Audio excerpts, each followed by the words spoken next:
वो hard disk का जो डिस्क का सिस्टम है वो बेसिक से डायनेमिक कर दे रहा है। मतलब जो नई वाली एसएसडी है वो पुराने वाले हार्ड डिस्क को डिटेक्ट तो कर रहा है लेकिन कोई डेटा दिखा नहीं रहा है। इसी प्रकार से बहुत बार क्या होता है, आज इस वीडियो में आपको बता रहा हूँ कि बहुत सारे लोग अपने लैपटॉप में, कंप्यूटर के अंदर SATA SSD M.2 या NVMe लगा करके अपग्रेड या अपडेट कर रहे हैं जिसके माध्यम से उनको स्पीड मिल जाए। पुराने कंप्यूटर में या पुराने लैपटॉप में पहले से हार्ड डिस्क लगा आया होता है, उसमें बहुत सारा डेटा होता है कस्टमर का और वो चाहते हैं कि नया एसएसडी लगा दे जिसके अंदर विंडोज़ को हम लोड कर दें, जिसके माध्यम से बूटिंग टाइम जो कम हो जाए और लैपटॉप कंप्यूटर की स्पीड मिल जाए। सही बात है ना। जैसे मान लीजिए ये लैपटॉप है, इसके अंदर हार्ड डिस्क लगा हुआ है, इसके अंदर जो राइटर लगा हुआ है, राइटर को निकाल करके जो इसका मेन हार्ड डिस्क है वो राइटर की जगह लगा दूंगा और SATA SSD जो है इसमें लगा दूंगा, इसमें विंडो लोड कर दूंगा। लेकिन एक दिक्कत ये आ रहा है, हम क्या करते हैं, हार्ड डिस्क जो पुरानी वाली है उसको निकाल देते हैं और कोई भी SSD हो उसको लगा करके उसमें हम विंडो को लोड कर दे रहे हैं और विंडो लोड हो जा रहा है। फिर बाद में जा करके हम अपनी पुरानी हार्ड डिस्क को लैपटॉप में या कंप्यूटर में कनेक्ट कर रहे हैं। लेकिन प्रॉब्लम क्या आ रहा है, जो पुराने हार्ड डिस्क को हम कंप्यूटर लैपटॉप में कनेक्ट कर दे रहे हैं वो हार्ड डिस्क का जो डिस्क का सिस्टम है वो बेसिक से डायनेमिक कर दे रहा है। मतलब जो नई वाली एसएसडी है वो पुराने वाले हार्ड डिस्क को डिटेक्ट तो कर रहा है लेकिन कोई डेटा दिखा नहीं रहा है।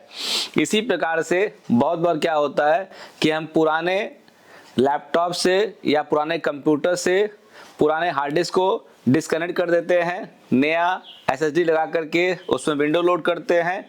विंडो लोड होने के बाद में जब पुराना हार्ड डिस्क हम कनेक्ट करते हैं तो उसमें प्रॉब्लम ये आता है कि वो डेटा इंक्रिप्शन बताता है कि मतलब आपका जो है पुरानी वाली हार्ड डिस्क जो है वो इनक्रिप्ट हो गया है, खुलेगा नहीं। अगर सावधानी आप नहीं बरतें तो आपके लैपटॉप के अंदर पुराने हार्ड डिस्क में जो डेटा पड़ा हुआ है विंडो 10 या विंडो 11 में नुकसान हो सकता है। उसके बाद आपको किसी डेटा रिकवरी एक्सपर्ट के पास जाना पड़ेगा और बहुत सारा पैसा खर्चा करना पड़ेगा, तब जाकर के आपका डेटा रिकवर होगा। देखिए दोस्तों, बता दो, मान लीजिए ये एक लैपटॉप है और इसमें मुझे एसएसडी लगाना है। जो पुराने हार्ड डिस्क के अंदर डेटा पड़ा हुआ है वो कहीं थर्ड जगह आप बैकअप ले लीजिए अगर बहुत इंपॉर्टेंट है तो।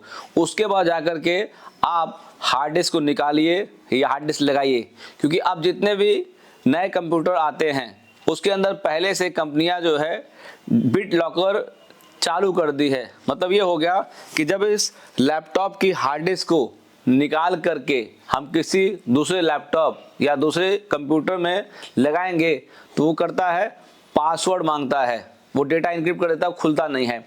तो क्या होता है कि जब हम फॉर्मेट करते हैं, जब फॉर्मेट हम करते हैं नए वाले पुराने हार्ड डिस्क को, उसमें एक डेटा बिट लॉकर की बताता है, उसको आप सेव करके रख लेंगे तो फ्यूचर में मांगता है कि आदमी इतना ख्याल कर नहीं पाता है। तो बुद्धिमानी ये है कि फॉर्मेट करने के पहले बैकअप ले लीजिए, वरना जो आप जिस लैपटॉप में हार्ड डिस्क लगा हुआ है वहाँ जा करके पहले बिट लॉकर को जो है डिसेबल कर दीजिए, उसके बाद जा करके तब फॉर्मेट करेंगे। क्योंकि मैं देखा हूँ, मेरे साथ में 2 बार प्रॉब्लम आ चुका है। एक बार एक नॉर्मल असेंबल कंप्यूटर था, उसके अंदर 2 स्टोरेज डिवाइस लगा था, एक लगा था एसएसडी और एक लगा था हार्ड डिस्क। कस्टमर ने कहा सर इसको फॉर्मेट कर दिया एसएसडी को, इसके दोबारा विंडो लोड कर दीजिए। तो मैंने बुद्धिमानी क्या किया, मैं गया वहाँ पर जो हार्ड डिस्क का था सेकेंडरी लेवल लगा हुआ था उसके तार को निकाल दिया, उसके जगह मैंने फिर एसएसडी लगा करके और वहाँ पर मैंने विंडो लोड कर दिया। जब हमारा विंडो लोड हो गया एसएसडी के अंदर, उसके बाद मैं जब हार्ड डिस्क का तार कनेक्ट कर रहा हूँ तो हार्ड डिस्क को एज अ डायनेमिक डिस्क लेना स्टार्ट कर दिया। कस्टमर मेरे ऊपर चढ़ गया कि मेरा डेटा मुझको चाहिए। अब डायनेमिक से बेसिक में कन्वर्ट करने जा रहा था तो बता रहा था आपका डेटा सब नुकसान हो जाएगा, आपको डेटा मिलेगा नहीं। ये प्रॉब्लम आ गया। और एक बार एक कंपनी का मशीन था, उसके हार्ड डिस्क लगा हुआ था, कस्टमर ने कहा इसमें SSD लगा दीजिए। तो मैंने हार्ड डिस्क का तार निकाल दिया और वहाँ पर दूसरी जगह SSD लगा करके विंडो लोड कर दिया।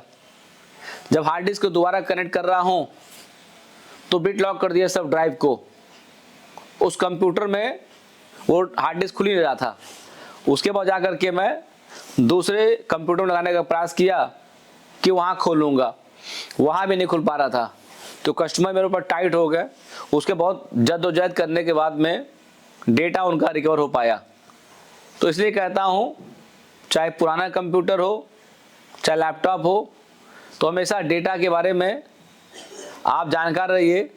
पहले डेटा का बैकअप ले लीजिए, फिर ऐसा कुछ काम करिए, वरना आप मुसीबत का सामना करेंगे और बहुत सारा पैसा डेटा रिकवरी में आपको खर्चा करना पड़ सकता है। ये देखिए मेरा पर्सनल अनुभव था, मैंने बता दिया आपको है।